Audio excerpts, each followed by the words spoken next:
No debemos transigir. El criado le respondió: Quizá la mujer no querrá venir en pos de mí a esta tierra. ¿Volveré pues tu hijo a la tierra de donde saliste? Y Abraham le dijo: Guárdate que no vuelvas a mi hijo allá. Jehová, Dios de los cielos, que me tomó de la casa de mi padre y de la tierra de mi parentela, y me habló y me juró, diciendo: A tu descendencia daré esta tierra. Él enviará su ángel delante de ti, y tú traerás de allá mujer para mi hijo. Y si la mujer no quisiere venir en pos de ti, serás libre de este mi juramento, solamente que no vuelvas allá a mi hijo. Génesis 24, 5 al 8. Génesis es a la vez el libro de los comienzos y el libro de las dispensaciones. Ustedes saben qué uso hace Pablo de Sara y Agar, de Esaú y Jacob y de casos semejantes. Génesis es, de principio a fin, un libro que instruye al lector en cuanto a las dispensaciones de Dios para con el hombre. Pablo dice en un determinado lugar, lo cual es una alegoría, y con esto no quería significar que no eran hechos literales, sino que, siendo hechos literales, pueden ser utilizados también instructivamente como una alegoría. Lo mismo puedo decir de este capítulo. Registra lo que en realidad fue dicho y hecho, pero a la vez contiene una instrucción alegórica con relación a las cosas celestiales.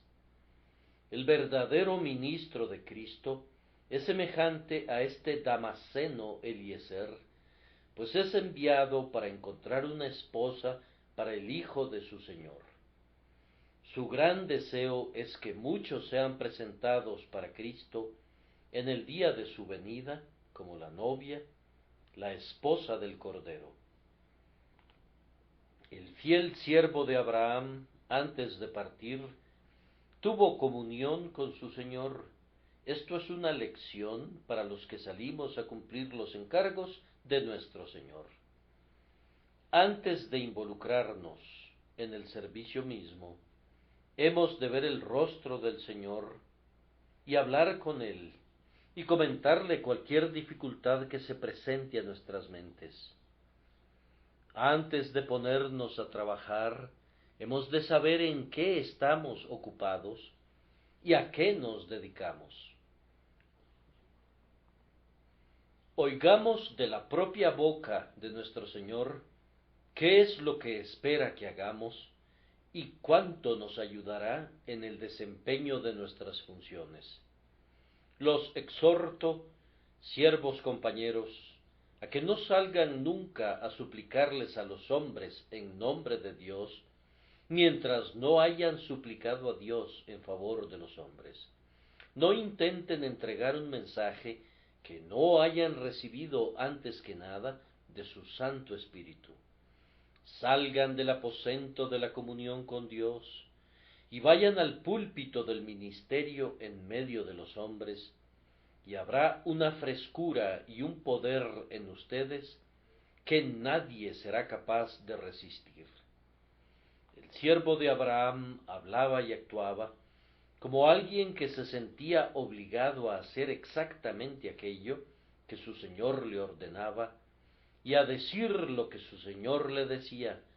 Por esta razón, su única ansiedad era conocer la esencia y la medida de su cometido. Durante la conversación con su Señor, él mencionó un pequeño punto acerca del cual podría haber una complicación, pero su Señor pronto resolvió la inquietud de su mente. Es acerca de ese tropiezo que se ha presentado últimamente en una muy grande escala y que ha trastornado a muchos siervos de mi Señor, que voy a hablar esta mañana.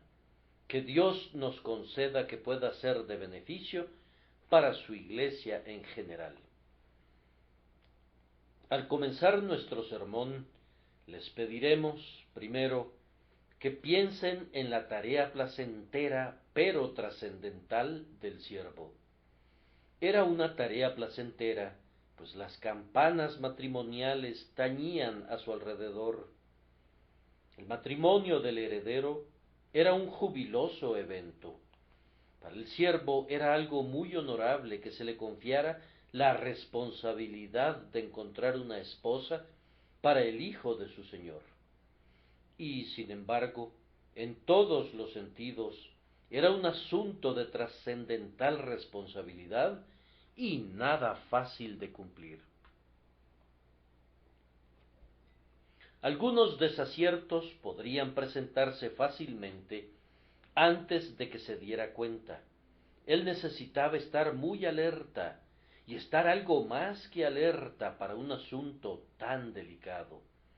Tenía que viajar muy lejos, atravesando tierras que no contaban con veredas ni caminos. Necesitaba buscar a una familia que no conocía e identificar en esa familia a una mujer que no conocía y que a pesar de ello debía ser la persona idónea para ser la esposa del hijo de su señor. Todo esto exigía un gran servicio.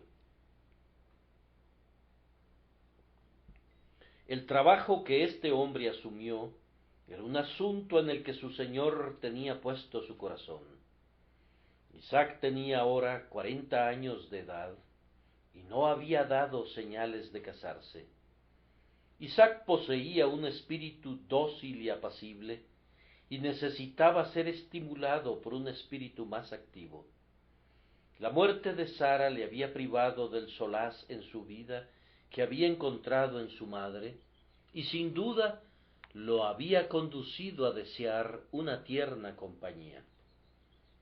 El propio Abraham ya era viejo y muy entrado en años, y muy naturalmente deseaba ver que la promesa comenzara a cumplirse, pues en Isaac le sería llamada descendencia. Por tanto, con gran ansiedad, manifestada por el hecho que juramentó a su siervo con un juramento del tipo más solemne, le dio el encargo de ir a su tierra y a su parentela en Mesopotamia, y de tomar de allí mujer para Isaac. Aunque esa familia no era todo lo deseable, era lo mejor que conocía, y como alguna luz celestial permanecía todavía allí, esperaba encontrar en ese lugar la mejor esposa para su hijo. Sin embargo, el asunto que encomendó a su siervo era muy serio. Hermanos míos, esto no es nada comparado con el peso que se cierne sobre el verdadero ministro de Cristo. Todo el corazón del grandioso Padre está puesto en dar a Cristo una iglesia que será su amada para siempre. Jesús no debe estar solo. Su iglesia debe ser su amada compañera. El Padre ha de encontrar una esposa para el grandioso esposo, una recompensa para el Redentor y un solaz para el Salvador. Por tanto, impone sobre todos aquellos a quienes llama la obligación de proclamar el Evangelio, de buscar almas para Jesús y de no descansar hasta que los corazones estén unidos en matrimonio con el Hijo de Dios. Oh, necesitamos gracia para cumplir con esta comisión. Esta misión era aún más seria debido a la persona para quien había de encontrarse una esposa. Isaac era un extraordinario personaje. En verdad, para el siervo, Isaac era único. Era un hombre nacido conforme a la promesa, no según la carne, sino por el poder de Dios. Y ustedes saben cómo en Cristo, Y en todos aquellos que son uno con Cristo, la vida viene por la promesa y el poder de Dios, y no dimana del hombre. Isaac era a la vez el cumplimiento de la promesa y el heredero de la promesa. Infinitamente glorioso es nuestro Señor Jesús como el Hijo del Hombre. Mas su generación, ¿quién la contará? ¿Dónde se podrá encontrar una ayuda idónea para él, un alma adecuada para que sea desposada con él? Isaac había sido sacrificado, él había sido colocado sobre el altar, y aunque no murió de hecho, la mano de su padre había desenvainado el cuchillo con el que iba a matarlo. Abraham había ofrecido en espíritu a su hijo, y ustedes saben sobre quién predicamos y para quién predicamos, es decir, Jesús, que puso su vida como sacrificio por los pecadores. Él ha sido presentado como un holocausto delante de Dios. Oh, por las heridas y por el sudor sangriento, les pregunto, ¿dónde encontraremos un corazón apto para ser desposado con él? ¿Cómo encontraremos hombres y mujeres que pudieran recompensar dignamente un amor tan admirable, tan divino, como el de aquel que murió la muerte de la cruz? Isaac también había sido levantado de los muertos en sentido figurado. Para su padre, Isaac estaba ya casi muerto, como dijo el apóstol, y le fue devuelto de los muertos. Pero nuestro bendito Señor ha resucitado realmente de una muerte real, y está delante de nosotros en este día como el vencedor de la muerte, el destructor del sepulcro. ¿Quién será unido a este conquistador? ¿Quién es apto para morar en la gloria con este ser glorioso? Uno habría pensado que todo corazón aspiraría a tal felicidad y daría saltos ante la esperanza de tan incomparable honor, y que nadie retrocedería excepto por un sentido de gran indignidad. Ay, tristemente no es así, aunque debería ser así. ¿Qué misión tan importante hemos de cumplir procurando encontrar a los que han de ligarse para siempre en santa unión con el heredero de la promesa, con el hombre sacrificado y resucitado? Isaac lo era todo para Abraham. Abraham le habría dicho a Isaac, todo lo que poseo es tuyo. Lo mismo sucede con nuestro bendito Señor, a quien Él ha hecho heredero de todas las cosas, por quien también hizo los mundos, por cuanto agradó al Padre que en Él habitase toda plenitud. ¿Qué dignidad será conferida sobre cualquiera de ustedes que sea desposado con Cristo? ¿A qué altura de eminencia serán alzados al volverse uno con Jesús? Oh predicador, qué trabajo tienes que hacer hoy para encontrar a aquellos a quienes darás el brazalete y sobre cuya faz colgarás la joya, para encontrar a aquellos a quienes preguntarás, ¿entregarás tu corazón a mi Señor? ¿Recibirás a Jesús para que sea tu confianza, tu salvación y tu todo en todo? ¿Estás anuente a convertirte en suyo para que Él sea tuyo? ¿Acaso no dije con toda verdad que era una misión gozosa, pero grave, cuando piensan lo que ha de ser la dama con la que el hijo de su Señor ha de ser desposada? Por lo menos ha de estar dispuesta y ha de ser hermosa. En el día del poder de Dios, Los corazones reciben la voluntad de querer. No puede haber un desposorio con Jesús sin un corazón de amor. ¿Dónde podemos encontrar este corazón dispuesto? Solamente donde la gracia de Dios haya obrado esa disposición. Entonces yo veo cómo puedo encontrar la belleza en los corazones de los hombres. Desfigurada como está nuestra naturaleza por el pecado, únicamente el Espíritu Santo puede impartir esa belleza de santidad que le permitirá al Señor Jesús ver hermosura en sus elegidos.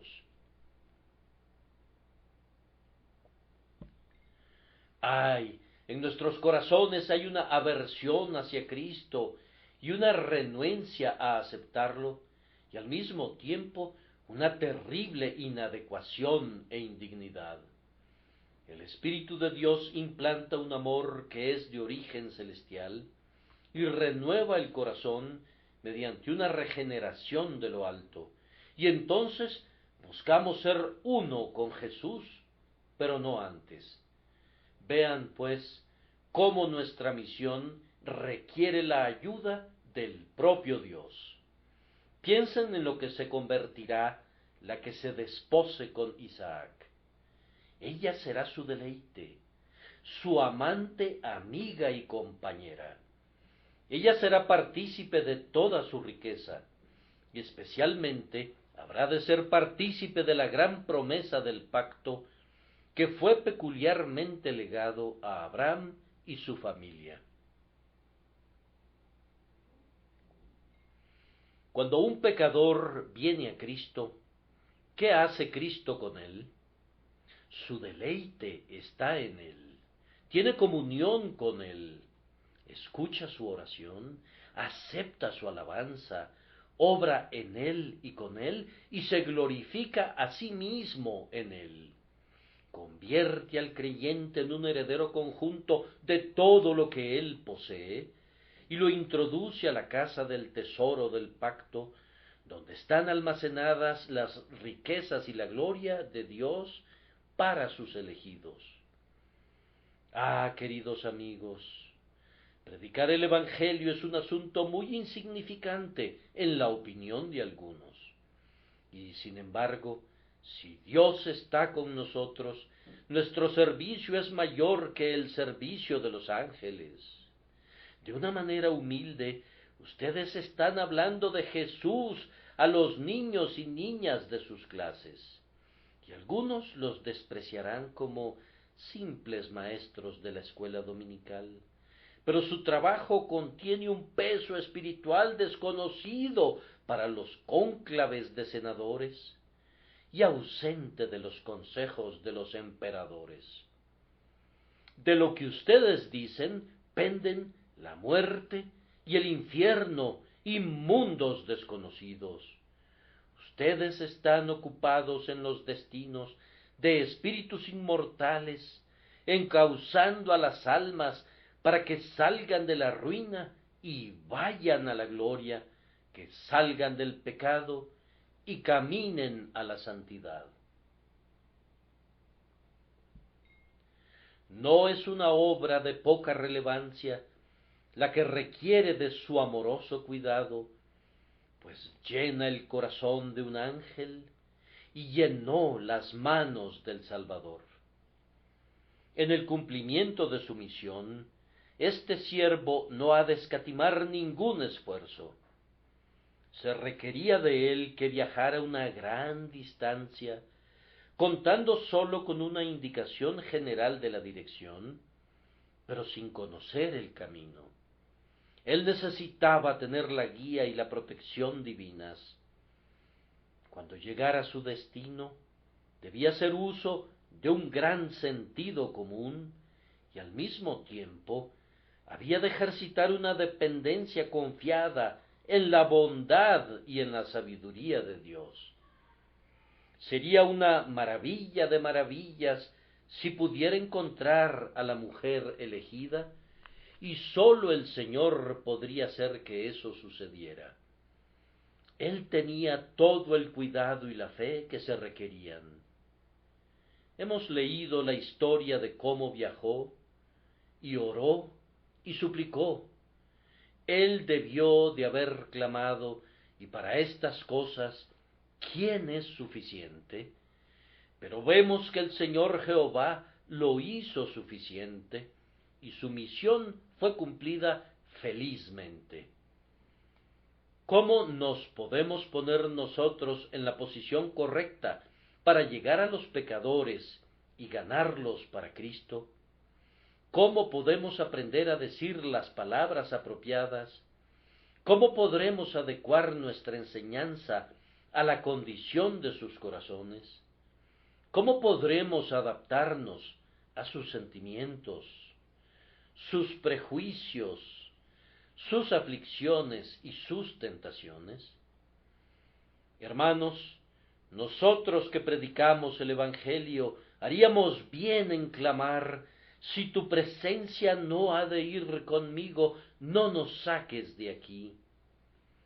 Buscar perlas en el fondo del mar es un juego de niños en comparación con buscar almas en esta perversa ciudad de Londres. Si Dios no está con nosotros, podríamos buscar hasta perder la vista y desgastar nuestras lenguas en vano. Únicamente conforme el Todopoderoso Dios nos guíe e influencie e inspire, podemos desempeñar nuestro solemne encargo. Sólo mediante la ayuda divina regresaremos gozosamente, trayendo con nosotros a los elegidos del Señor. Nosotros somos los amigos del esposo y nos regocijamos grandemente en su gozo, pero suspiramos y gemimos mientras no encontremos los corazones escogidos en los que Él se deleitará, a quienes alzará para que se sienten con Él en su trono. En segundo lugar, quiero que consideren el razonable temor expresado por el siervo. El siervo de Abraham dijo: quizá la mujer no querrá venir en pos de mí a esta tierra. Este es un problema muy serio, grave y común. Si la mujer no quisiera, no podría hacerse nada. La fuerza y el fraude están fuera de toda consideración. Debe existir una verdadera voluntad, o no podría haber matrimonio en este caso. Allí se encontraba precisamente la dificultad, pues estaba de por medio una voluntad con la que había que tratar. Ah, hermanos míos, esta es todavía nuestra dificultad. Permítanme describir esta dificultad en detalle, como se le presentó al siervo y como se nos presenta a nosotros. Ella podría no creer mi anuncio o podría ser indiferente al mismo. Cuando la encuentre y le diga que soy enviado por Abraham, podría mirarme al rostro y decir: hay muchos engañadores en nuestros días.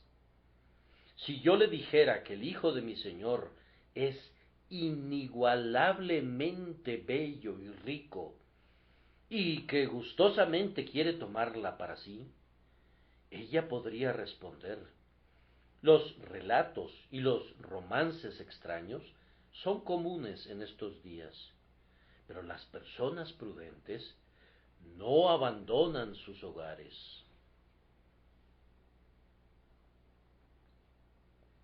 Hermanos, en nuestro caso, este es un triste hecho. El gran profeta evangelista clamaba antaño: ¿quién ha creído a nuestro anuncio?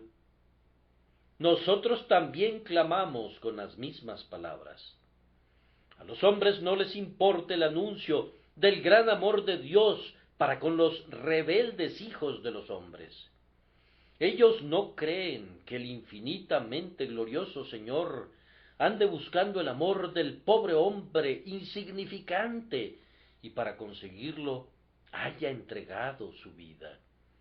El Calvario, con sus tesoros de misericordia, dolor, amor y mérito, es despreciado. En verdad, anunciamos una historia maravillosa y podría parecer demasiado buena para ser cierta, pero es verdaderamente triste que la multitud de hombres siga sus caminos tras nimiedades y considere como simples sueños estas grandes realidades. Yo estoy sumido en la consternación ante el hecho de que el gran amor de mi Señor, que lo condujo a morir por los hombres, no sea considerado digno de su atención y mucho menos de su fe. Se trata de un desposorio celestial y verdaderas nupcias reales son puestas al alcance de ustedes. Pero con una mirada de desprecio desechan todo eso y prefieren las fascinaciones del pecado. Hay otro problema. Se esperaba que ella sintiera un amor por alguien que nunca había visto. Ella acababa de conocer la existencia de una persona con la descripción de Isaac, y sin embargo tenía que amarle lo suficiente para dejar su parentela e ir a una tierra lejana. Esto sólo podía suceder si ella reconocía la voluntad de Jehová en el asunto. Ah, mis queridos oyentes,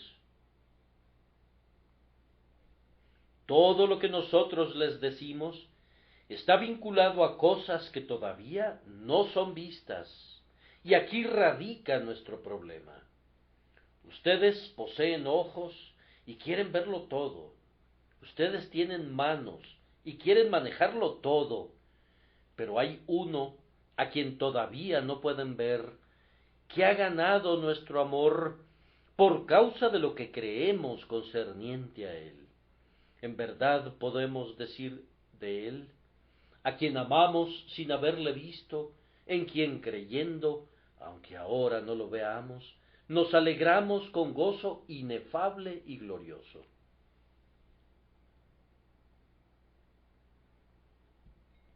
Yo sé que ustedes responden a nuestros ruegos así. Ustedes exigen demasiado de nosotros cuando nos piden que amemos a Cristo, a quien nunca hemos visto. Yo solo puedo responderles, en efecto, así es.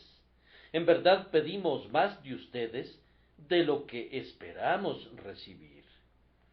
A menos que Dios el Espíritu Santo obre un milagro de gracia en sus corazones, no los podríamos persuadir para que abandonen sus antiguas asociaciones y para que se unan a nuestro amado Señor. Y sin embargo, si en efecto vinieran a Él y le amaran, Él haría algo más que contentarlos, pues en Él encontrarían descanso para sus almas y paz que sobrepasa todo entendimiento.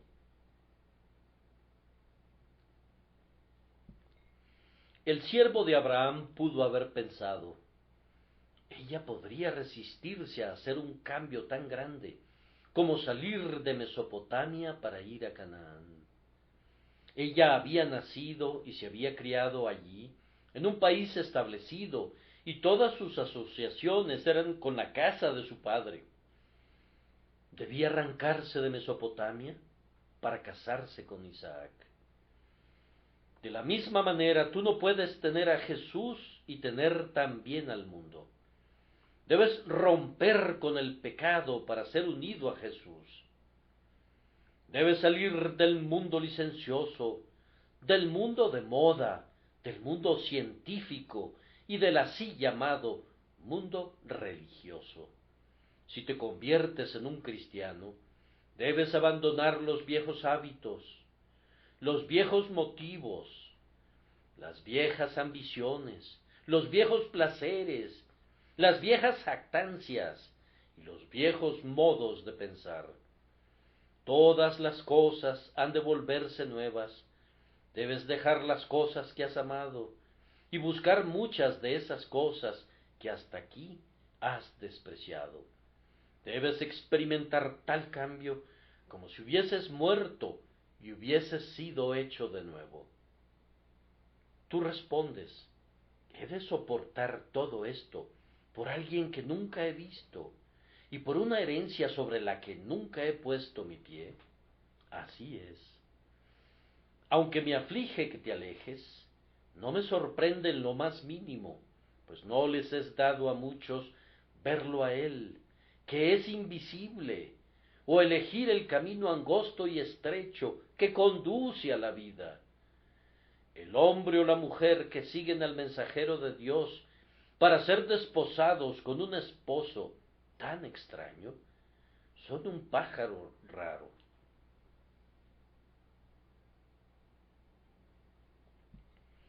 Además, podría representar un gran problema para Rebeca si experimentó alguna dificultad, pensar que a partir de ese momento había de llevar la vida de un peregrino. Ella tenía que dejar hogar y hacienda a cambio de una tienda y vida de gitana. Abraham e Isaac no encontraron ciudad en la que habitar, sino que vagaron de lugar en lugar, habitando solos, caminando con Dios.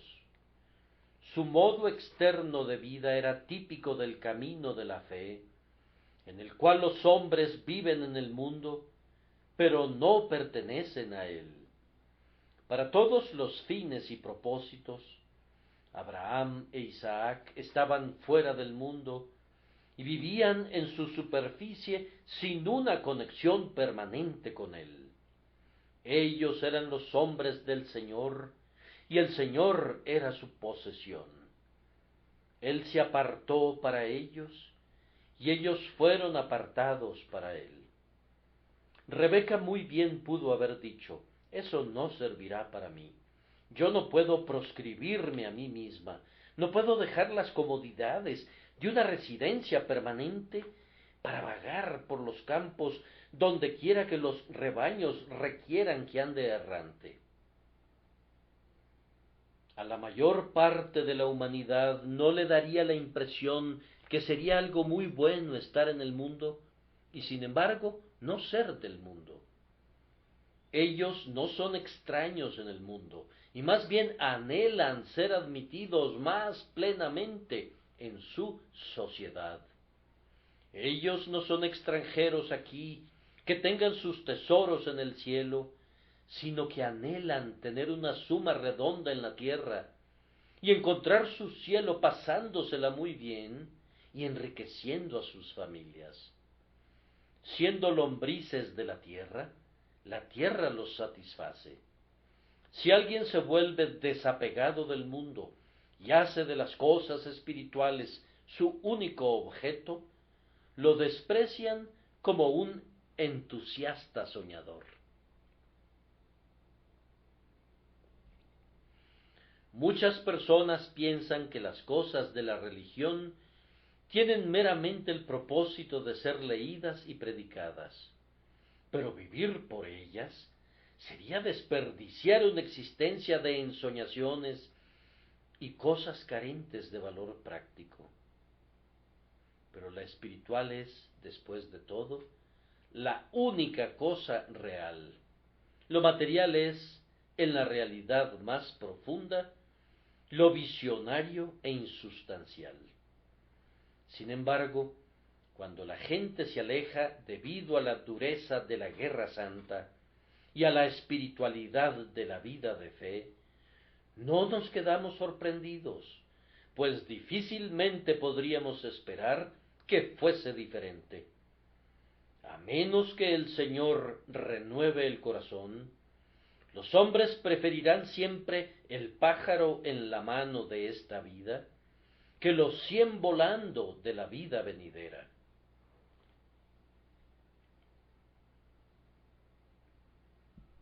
Además, podría ser que a la mujer no le importara el pacto de la promesa. Si ella no tuviera ninguna estimación por Jehová y su voluntad revelada, no era probable que fuera con el hombre y se desposara con Isaac. Él era el heredero de las promesas, el sucesor de los privilegios del pacto que el Señor había prometido mediante juramento.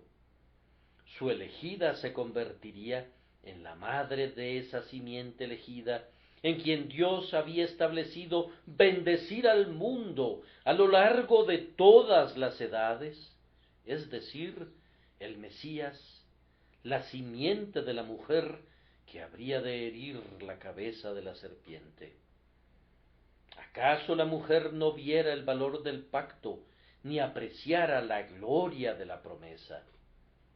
Las cosas que tenemos que predicar, tales como la vida eterna, la unión con Cristo, la resurrección de los muertos, el reinado con Él por siempre y para siempre, parecen cuentos ociosos a los ofuscados corazones de los hombres. Háblales de altas tasas de interés para su dinero, de grandes propiedades que pueden ser obtenidas mediante especulación, o de honores que pueden ser ganados prontamente, e inventos que pueden ser descubiertos, y abrirán mucho sus ojos y sus oídos, pues allí hay algo que vale la pena conocer. Pero las cosas de Dios, eternas, inmortales, ilimitadas, esas cosas no son de importancia para ellos. Ellos no podrían ser inducidos a ir desde Ur hasta Canaán por tales nimiedades como la vida eterna y el cielo y Dios. Ustedes ven nuestra dificultad. Muchos descreen por completo y otros cavilan y objetan.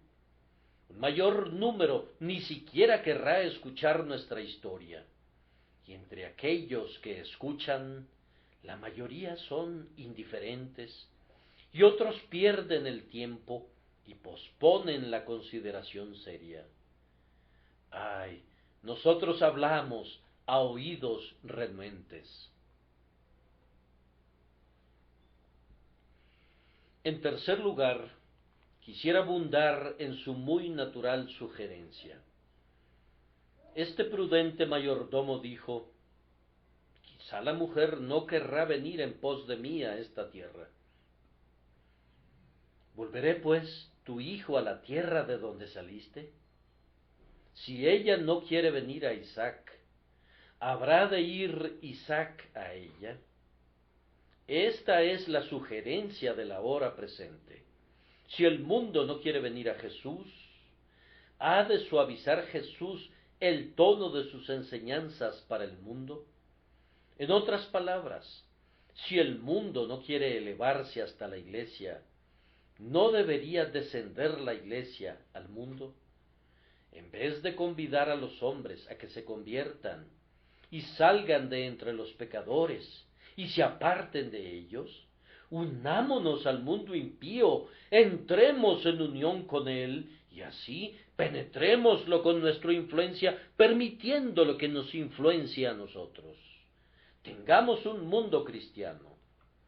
Con este propósito, revisemos nuestras doctrinas. Algunas de ellas son pasadas de moda, inflexibles, severas e impopulares. Eliminémoslas. Usemos todavía las viejas frases para agradar a los que son obstinadamente ortodoxos, pero démosles nuevos significados para ganar a los infieles filosóficos que merodean por los alrededores. Cercenemos las aristas de las verdades desagradables y moderemos el tono dogmático de la revelación infalible.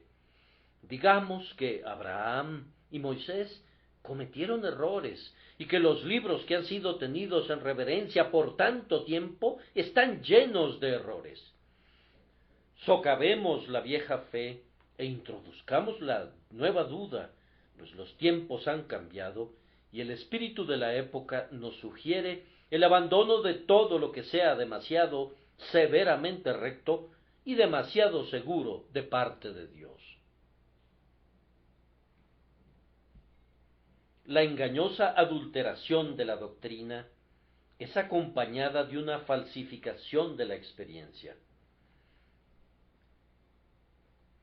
Ahora se les dice a los hombres que eran buenos cuando nacieron, o que fueron hechos buenos por el bautismo infantil, y por tanto la gran sentencia, os es necesario nacer de nuevo, es privada de su fuerza. El arrepentimiento es ignorado. La fe es una droga en el mercado comparada con la duda honesta, y se prescinde de la lamentación por el pecado y de la comunión con Dios para dar paso a los entretenimientos y el socialismo y la política de diversos matices. Una nueva criatura en Cristo Jesús es considerada como una amarga invención de los intolerantes puritanos. Esto es cierto, aunque a renglón seguido exaltan a Oliver Cromwell, pero claro, ahora estamos en 1888 y no en 1648. Lo que fue bueno y grandioso hace 300 años es simple mojigatería el día de hoy. Eso es lo que el pensamiento moderno nos está diciendo, y bajo su guía se le está suavizando el tono a toda la religión. La religión espiritual es despreciada y una moralidad de moda es colocada en su lugar. Así cálate prolijamente el domingo, compórtate y por sobre todo, cree en todo, excepto en lo que leas en la Biblia, y te irá bien. Tienes que estar a la moda y pensar como aquellos que profesan ser científicos. Este es el primero y grande mandamiento de la escuela moderna. Y el segundo es semejante: no seas singular, sino sé tan mundano como tus vecinos. De esta forma Isaac desciende hacia Padam Aram. De esta manera la Iglesia está descendiendo al mundo. Los hombres parecieran decir: no tiene caso proseguir al viejo estilo, trayendo a uno de por aquí y a otro de por allá, procedentes de la gran masa. Necesitamos una manera más rápida de hacer las cosas. Esperar hasta que la gente sea nacida de nuevo y se vuelva seguidora de Cristo es un largo proceso. Debemos abolir la separación entre regenerados y no regenerados. Vengan a la iglesia todos ustedes, convertidos e inconversos. Puesto que ustedes tienen buenos deseos y buenas resoluciones, eso será suficiente. No se preocupen por algo más. Es cierto que no creen en el Evangelio, pero nosotros tampoco creemos. Ustedes creen en una cosa u otra. Vengan, si no creen en nada, no importa. Su duda honesta es mucho mejor que la fe.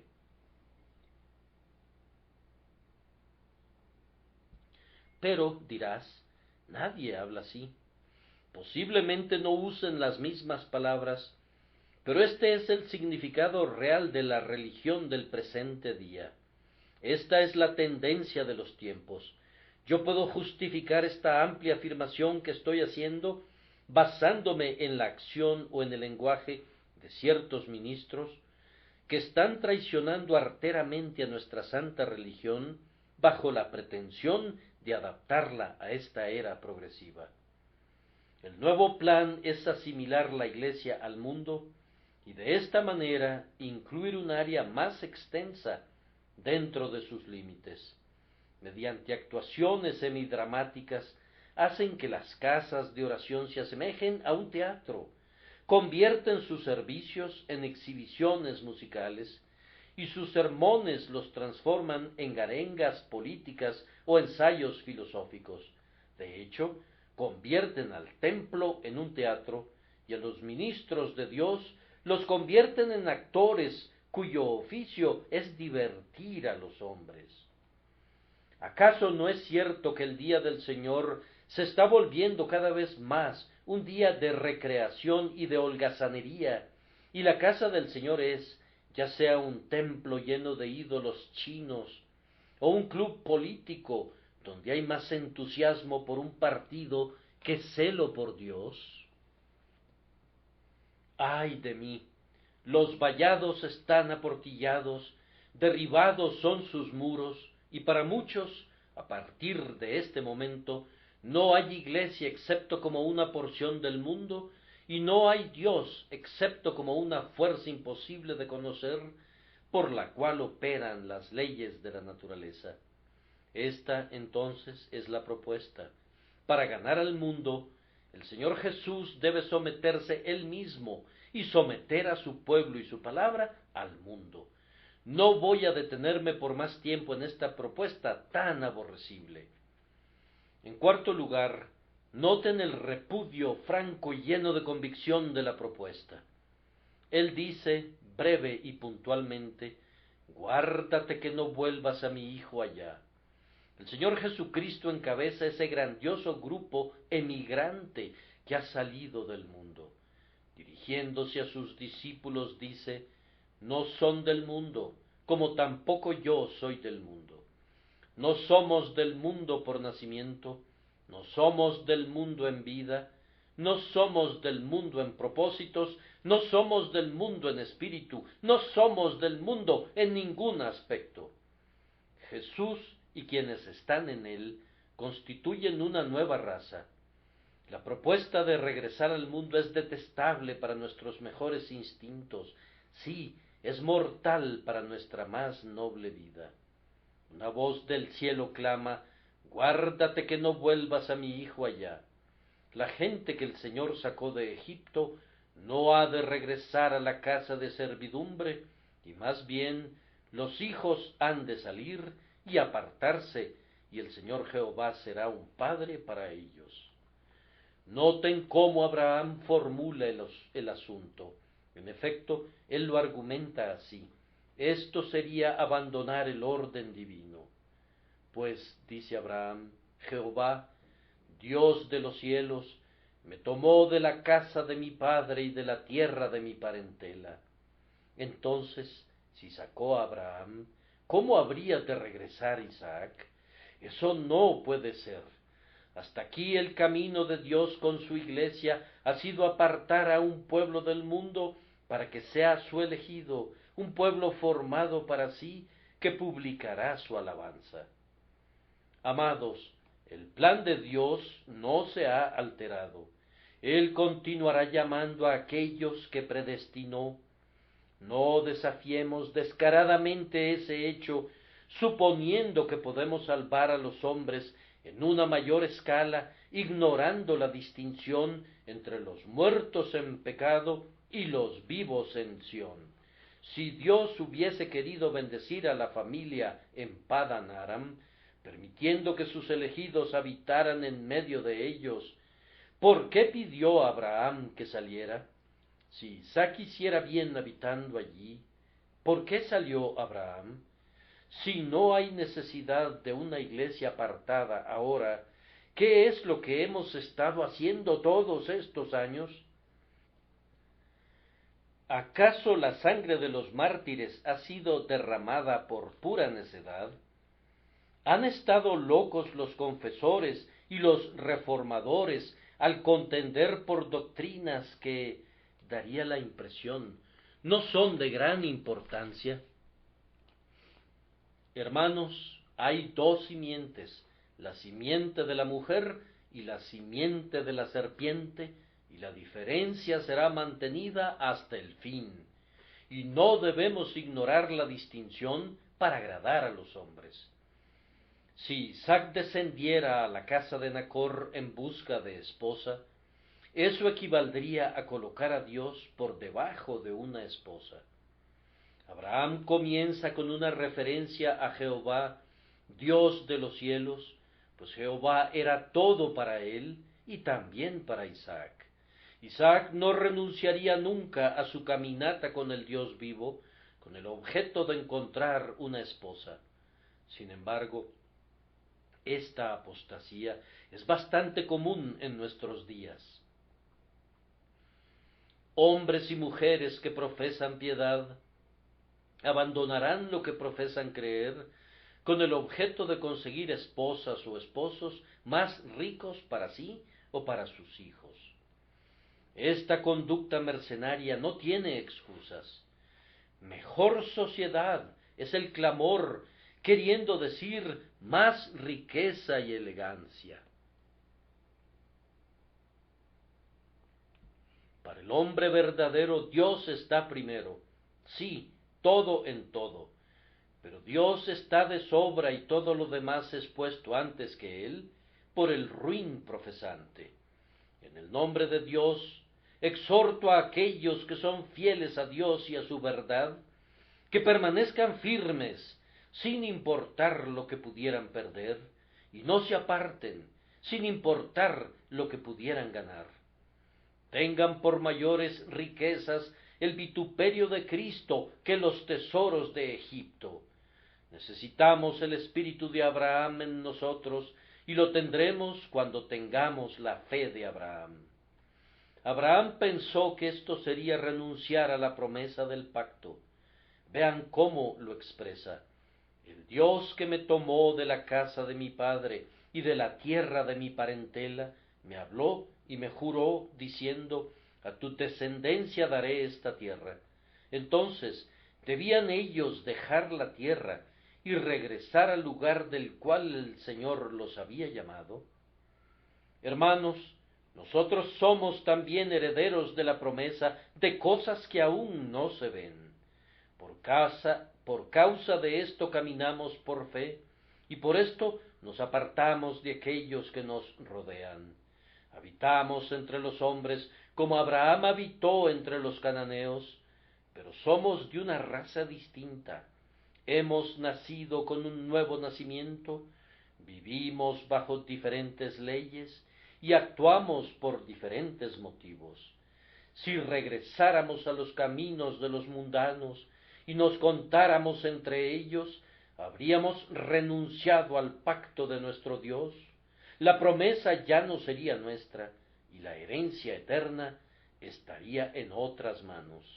¿Acaso no saben esto? El momento en que la Iglesia dice, seré como el mundo, se ha condenado a sí misma con el mundo. Cuando los hijos de Dios vieron que las hijas de los hombres eran hermosas, tomaron para sí mujeres, escogiendo entre todas. Entonces vino el diluvio y los barrió a todos. Lo mismo sucedería otra vez si el mundo tomara la Iglesia en sus brazos. Entonces vendría un juicio abrumador y podría ser un diluvio de fuego devorador. La promesa del pacto y la herencia del pacto no serían ya nuestras si descendiéramos al mundo y abandonáramos nuestra morada con el Señor. Además, queridos amigos, ningún bien puede provenir de tratar de conformarse al mundo. Supongan que la estrategia del siervo pudiese haber sido adoptada e Isaac hubiese descendido a la casa de Nacor. ¿Cuál habría sido el motivo? Ahorrarle a Rebeca el dolor de separarse de sus amigos y el problema de viajar. Si esas cosas hubieran podido retenerla en su tierra, ¿cuál habría sido su valía para Isaac? La prueba de la separación era completa y de ninguna manera habría de ser omitida. Habría sido una pobre esposa que no emprendería un viaje para alcanzar a su esposo. Y todos los convertidos que la Iglesia lograría por medio de suavizar su doctrina y volverse mundana, no valdrían la pena ni regalados. Cuando los recibiéramos, la siguiente pregunta sería, ¿cómo podremos deshacernos de ellos? No serían de ninguna utilidad terrenal para nosotros. El hecho de que un gran número de egipcios de un orden inferior salió con los israelitas, infló el número de ellos. Sí, pero esa mezcla de gentes se convirtió en la plaga de Israel en el desierto, y leemos que la gente extranjera que se mezcló con ellos tuvo un vivo deseo. Los israelitas eran lo suficientemente malos, pero fue la gente extranjera la que siempre guió el camino de la murmuración. ¿Por qué hay hoy tal muerte espiritual? ¿Por qué la falsa doctrina es tan próspera en las iglesias? Es porque tenemos gente impía en la iglesia y en el ministerio. La avidez de números, y especialmente la avidez de incluir a gente respetable, ha adulterado a muchas iglesias y las ha hecho laxas en doctrina y práctica, y adictas a diversiones necias. Esta es la gente que desprecia una reunión de oración, pero que se apresura a ver colecciones de figuras de cera presentadas en sus salones de clases. Que Dios nos libre de convertidos que son fabricados al rebajar el estándar y mancillar la gloria espiritual de la iglesia. No, no, si saca de tener una esposa digna de él, ella dejará a Labán y al resto de ellos, y no le importará un viaje al lomo de camello. Los verdaderos convertidos nunca son atemorizados por la verdad o la santidad. Estas, en verdad, son las cosas que les encantan.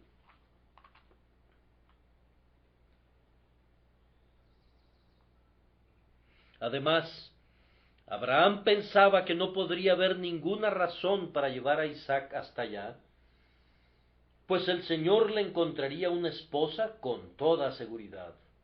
Abraham dijo: Él enviará su ángel delante de ti, y tú traerás de allá mujer para mi hijo. ¿Tienes miedo que la predicación del Evangelio no pueda ganar almas? ¿Sientes desaliento en cuanto al éxito en las formas que Dios utiliza? ¿Es esta la razón por la que deseas con vehemencia la oratoria impresionante? ¿Es esta la razón por la que necesitas tener música y arquitectura y flores y mitras? Después de todo, es por la fuerza y por el poder, y no por el Espíritu Santo de Dios.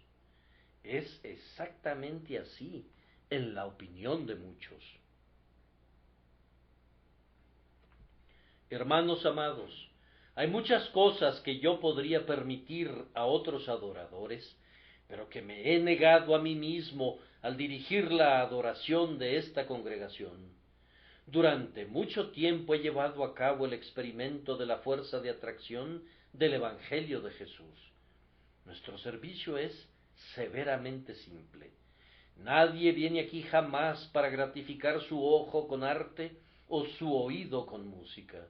He presentado delante de ustedes todos estos años solamente a Cristo crucificado y la simplicidad del Evangelio.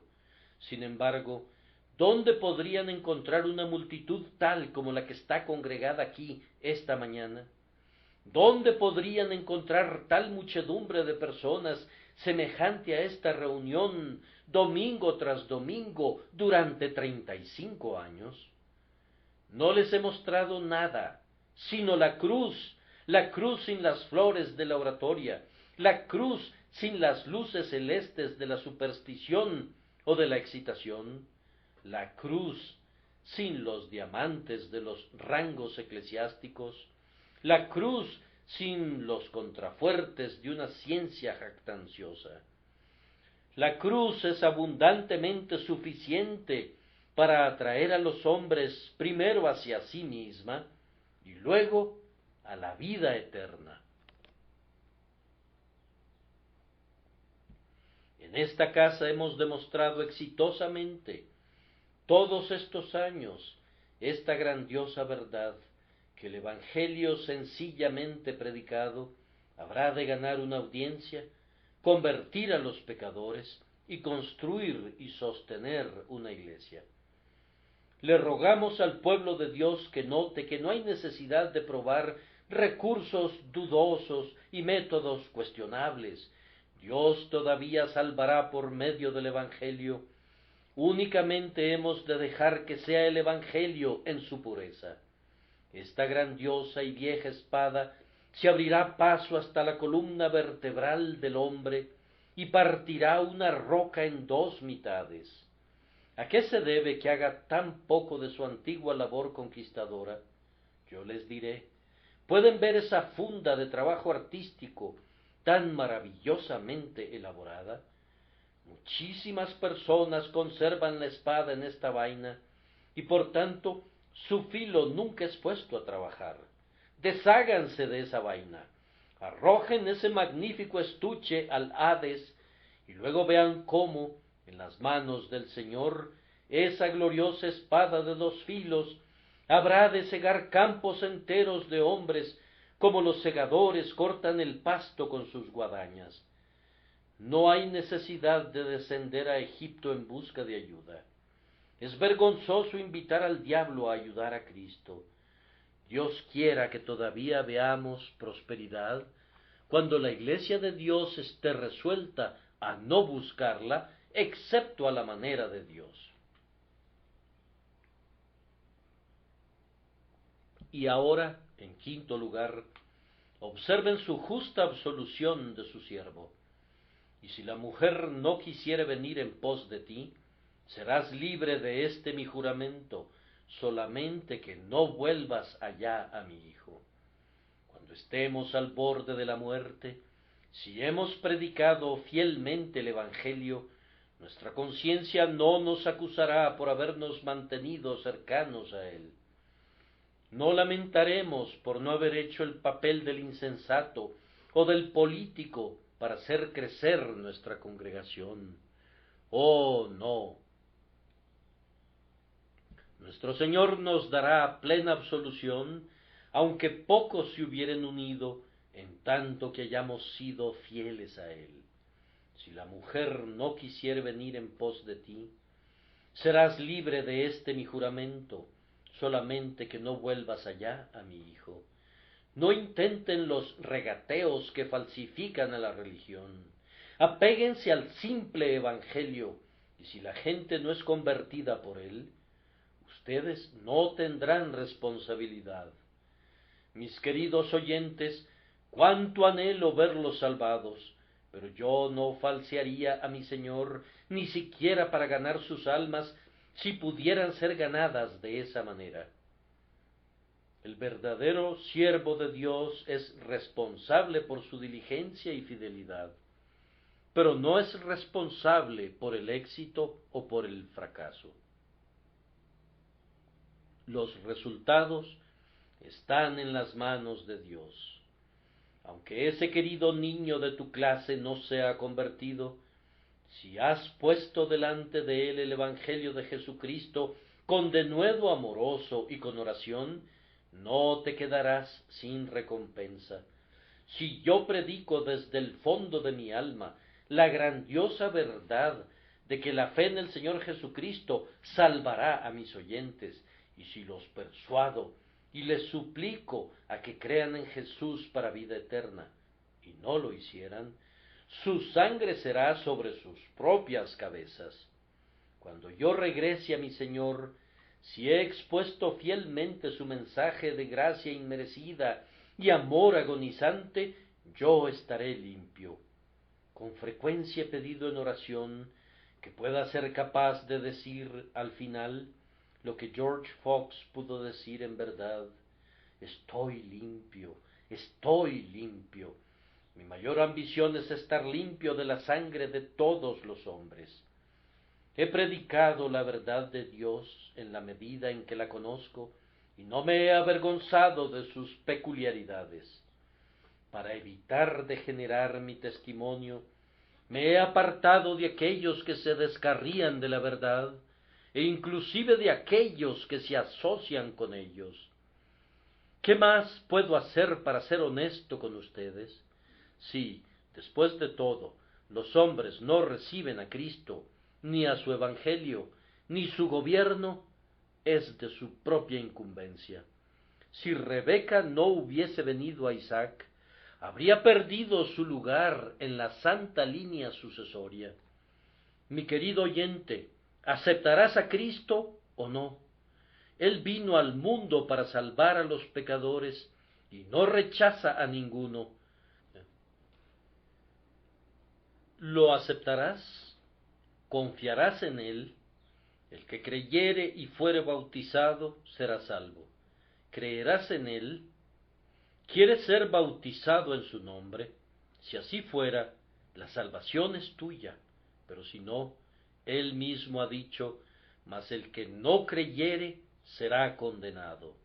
Oh, no se expongan a esa condenación, pero si están decididos a exponerse a ella, entonces, cuando el gran trono blanco sea visto en aquellos cielos, y venga el día de la ira, háganme justicia en reconocer que yo les pedí que huyeran a Jesús y que no los divertí con teorías novedosas. No he traído ni flauta, ni arpa, ni trompeta, ni salterio, ni panderos, ni ningún otro tipo de música para agradar sus oídos, sino que he puesto delante de ustedes a Cristo crucificado, y les he pedido que crean y vivan. Si rehusaran aceptar la sustitución de Cristo, habrían rehusado sus propias misericordias. Exonérenme en aquel día de toda complicidad con las novedosas invenciones de hombres engañados. En cuanto a mi Señor, le pido gracia para ser fiel hasta el fin, tanto a su verdad como a las almas de ustedes. Amén.